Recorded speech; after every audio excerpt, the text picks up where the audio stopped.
হালিমা সাদিয়া বলছে, আমি যে গাধার উপরে সওয়ার হয়েছি সেই গাধাটা এত দুর্বল যে সেই গাধাটা সকলের সঙ্গে হাঁটতে পারে না। আমার সকল সাথীরা সওয়ার হয়ে আগে আগে চলে যায়।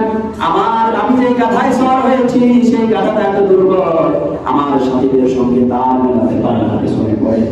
আমার সাথীরা বিরক্ত হয়ে যায়, আমি মা এত দেরি হয় কেন?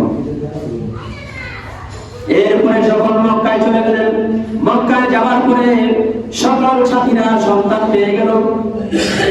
ওই যে মুহাম্মদ, এতিম মুহাম্মদ, বাবা আব্দুল্লাহ দুনিয়া থেকে বিদায় হয়েছে, বাবা নাই। এই জন্য এতিম সন্তান হিসেবে কেউ মুহাম্মদকে তুলে নেয় না, কেউ মুহাম্মদকে তুলে নেয় না।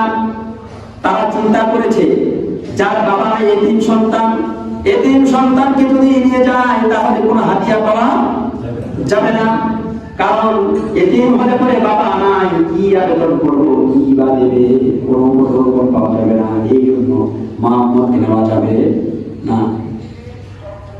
সকলে সন্তান পেয়ে গেছে। হালিমা সাদিয়া রাদিয়াল্লাহু আনহা ছোট্ট মানুষ, কোলে দুধের বাচ্চা, দুর্বল মানুষ, তার চেহারা দিকে তাকিয়ে কেউ তাকে সন্তান দেয় না।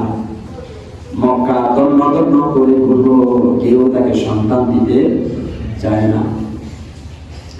হালিমা সাদিয়া বলছেন, স্বামী গো, ওই যে একটা এতিম সন্তান তার ঘরে যাওয়া বাকি রয়েছে, সব জায়গায় তো ঘুরলাম, কেউ তো আমাদেরকে সন্তান দিতে চায় না।